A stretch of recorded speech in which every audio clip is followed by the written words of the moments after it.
¿Sabías que Corinto estaba a 74 kilómetros, 46 millas al oeste de Atenas? Era una colonia romana y la ciudad más influyente de la provincia de Acaya. Hoy estamos en nuestro día 149 de nuestro plan de estudio, leyendo el Nuevo Testamento y Salmos en un año. Oramos juntos. Gracias te damos, Señor, por este día, Padre. Te pedimos que nos ayudes en esta lectura, Señor, que tu Espíritu Santo nos guíe a través de tu palabra. Danos sabiduría, Señor. Enséñanos a meditar en tu palabra diariamente y ayúdanos a transformar nuestras vidas a tu obediencia. En el nombre de tu Hijo amado Jesucristo te lo pedimos y decimos amén. Hechos 18. Pablo en Corinto. Después de esto, Pablo salió de Atenas y fue a Corinto. Ahí se encontró con un judío que se llamaba Aquila, natural del Ponto, quien acababa de llegar de Italia con Priscila, su mujer, pues el emperador Claudio había ordenado a todos los judíos que salieran de Roma. Pablo fue a verlos y como él era del mismo oficio, se quedó con ellos y trabajaban juntos, pues el oficio de ellos era hacer tiendas de campaña, y discutían en la sinagoga todos los días de reposo, tratando de persuadir a judíos y a griegos. Cuando Silas y Timoteo llegaron a Macedonia, Pablo comenzó a dedicarse por completo a la predicación de la palabra, testificando solamente a los judíos que Jesús era el Cristo. Pero cuando los judíos se le opusieron y blasfemaron, él sacudió sus ropas y les dijo: su sangre sea sobre sus cabezas, yo soy limpio, desde ahora me iré a los gentiles. Partiendo de ahí se fue a la casa de un hombre llamado Ticio Justo, que adoraba a Dios, cuya casa estaba junto a la sinagoga. Crispo, el oficial de la sinagoga, creyó que el Señor con toda su Crispo, el oficial de la sinagoga, creyó en el Señor con toda su casa. También muchos de los corintios, al oír, creían y eran bautizados. Por medio de una visión durante la noche, el Señor dijo a Pablo: no temas, sigue hablando y no calles, porque yo estoy contigo y nadie te atacará para hacerte daño, porque yo tengo mucha gente en esta ciudad. Entonces Pablo se quedó ahí 1 año y 6 meses, enseñando la palabra de Dios entre ellos. Pablo ante Galión. Pero siendo Galión procónsul de Acaya, los judíos se levantaron a una contra Pablo y lo trajeron ante el tribunal. Este persuade a los hombres a que adoren a Dios en forma contraria a la ley, dijeron ellos.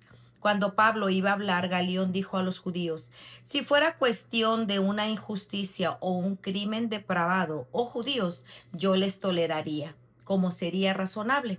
Pero si son cuestiones de palabras y nombres y de su propia ley, allá ustedes. Yo no estoy dispuesto a ser juez de estas cosas. Y los echó del tribunal. Entonces todos ellos agarraron a Sóstenes, el oficial de la sinagoga, y lo golpeaban frente al tribunal, pero Galión no hacía caso de nada de esto. Fin del segundo viaje misionero de Pablo y principio del tercero. Pablo, después de quedarse muchos días más, se despidió de los hermanos y se embarcó hacia Siria, y con él iban Priscila y Aquila. Y en Cencrea se hizo cortar el cabello porque tenían hecho un voto. Llegaron a Éfeso y ahí dejó a Priscila y a Aquila. Y entrando Pablo a la sinagoga discutía con los judíos. Cuando le rogaron que se quedara más tiempo, no consintió, sino que se despidió de ellos diciendo: volveré a ustedes otra vez si Dios quiere. Y embarcándose se fue de Éfeso. Al llegar a Cesarea, subió a Jerusalén para saludar a la iglesia y luego descendió a Antioquía.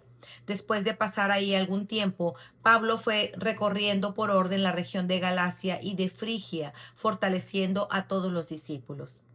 Apolos en Éfeso. Llegó entonces a Éfeso un judío que se llamaba Apolos, natural de Alejandría, hombre elocuente y que era poderoso en las escrituras. Este había sido instruido en el camino del Señor y siendo ferviente de espíritu, hablaba y enseñaba con exactitud las cosas referentes a Jesús, aunque solo conocía el bautismo de Juan. Y comenzó a hablar abiertamente en la sinagoga. Pero cuando Priscila y Aquila lo oyeron, lo llevaron aparte y le explicaron con mayor exactitud el camino de Dios. Cuando Apolos quiso pasar a Acaya, los hermanos lo animaron y escribieron a los discípulos que lo recibieron. Cuando llegó, ayudó mucho a los que por gracia habían creído, porque refutaba vigorosamente en público a los judíos, demostrando por las escrituras que Jesús era el Cristo. Para reflexionar. Hechos 18 nos muestra cómo Dios sigue edificando su iglesia a través de personas comunes, relaciones fieles y corazones enseñables. En medio de viajes, oposición y cansancio, el Señor afirma a sus siervos y fortalece la obra que Él mismo inició. Pablo continúa en su segundo viaje misionero acompañado de Silas y Timoteo. Viajan a Corinto, Siria, Éfeso y Jerusalén. De ahí vuelve a salir en su tercer viaje para fortalecer a las iglesias. Puedes revisar en el mapa que tengas en tu Biblia. Y de acuerdo con la dirección del Espíritu Santo, permanecer en las diferentes ciudades días, semanas o hasta años. Pablo y sus acompañantes continúan predicando y persuadiendo a judíos en las sinagogas y a los griegos. Pocos judíos creían y muchos continuaban oponiéndose al mensaje. Y Pablo volvía a proponerse ir a los gentiles. Aún así, el Señor animaba a Pablo a no callar y a permanecer en Corinto, recordándole que él tiene mucho pueblo en esa ciudad.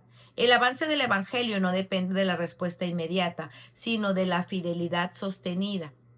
Priscila y Aquila eran un matrimonio de origen judío y acababan de mudarse a Corinto. Venían de Roma, de donde fueron echados por el emperador Claudio. Al igual que Pablo, confeccionaban tiendas de campaña para sustentarse y ofrecieron hospitalidad a Pablo en su hogar mientras estuviera en Corinto. Era una pareja consagrada al Señor que se convirtió en colaboradora del Evangelio junto a Pablo. No solo compartían oficios, sino visión, misión y amor por la obra de Dios.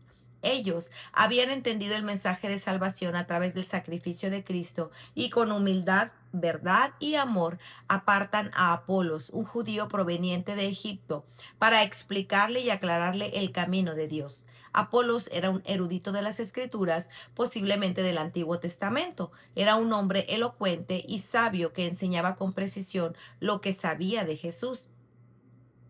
A pesar de su preparación y elocuencia, Apolo se dejó enseñar por esta pareja, lo cual lo ayudó a ser más efectivo en su ministerio después. Este pasaje nos recuerda que el crecimiento espiritual requiere un corazón humilde y dispuesto a aprender. Oremos que Dios nos dé un corazón enseñable, sin importar cuán preparados o capacitados nos consideremos. Oremos que cada día crezcamos más en el conocimiento de Dios para tener un espíritu sobrio y de discernimiento. ¿Qué tan dispuesto estarías a hospedar indefinidamente en tu casa a un hermano desconocido? La hospitalidad era algo muy valorado en las escrituras. Priscila y Aquila no solo hospedan a Pablo, sino que también los vemos abrir su hogar para los hermanos cuando regresan a Roma. Romanos 16, 3 al 5. Siempre a este tipo de relatos nos deben llevar a la convicción de desear privacidad y comodidad y nos reta a mostrar amor más sacrificial siendo hospitalarios, ¿verdad? ¿Estás casada con un creyente o casado con una creyente? Al igual que Priscila y Aquila, ¿cómo puedes usar tu matrimonio para contribuir con la expansión del Evangelio? De acuerdo a la narración de Aquila, Priscila y Apolos y la pregunta que le hicieron a Pablo a los discípulos de Éfeso, parecería que hay dos tipos de bautismo.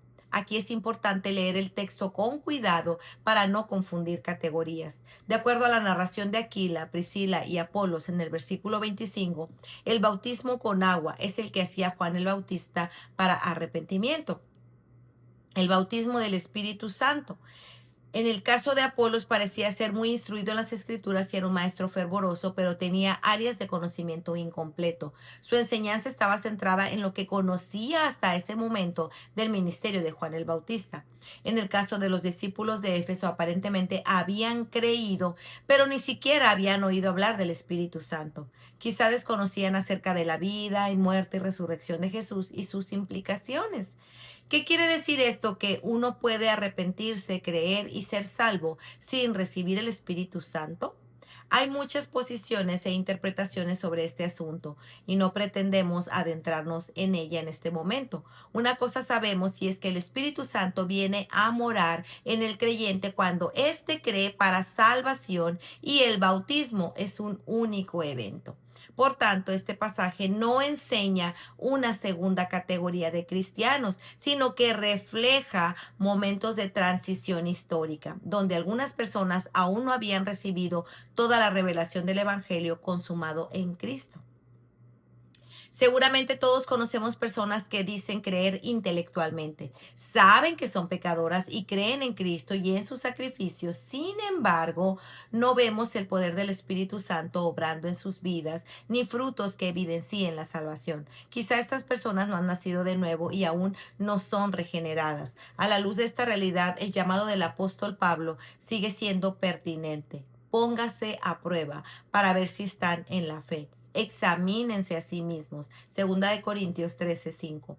Si hay algo de lo que queremos estar seguros es de si realmente estamos en Cristo y si el Espíritu Santo está en nosotros y si viviremos eternamente con Él. Porque como dice Romanos 8:16, el Espíritu mismo da testimonio a nuestro espíritu de que somos hijos de Dios. Para meditar. ¿Aceptas todo lo que oyes como bueno y válido o vas a la palabra de Dios para buscar su opinión sobre el asunto? Cuando ves a algún hermano o hermana en un error o débil en algún área doctrinal, ¿la criticas o te acercas humildemente a ella o a él para ayudarla a entender lo que no comprende? Y si tú fueras esa hermana que no comprende, ¿qué tan abierto estás a ser enseñado? Pues muy bien amigos, este ha sido nuestro día 149. Nos vemos el día de mañana. Que el Señor les bendiga grandemente. Hasta pronto. Bendiciones.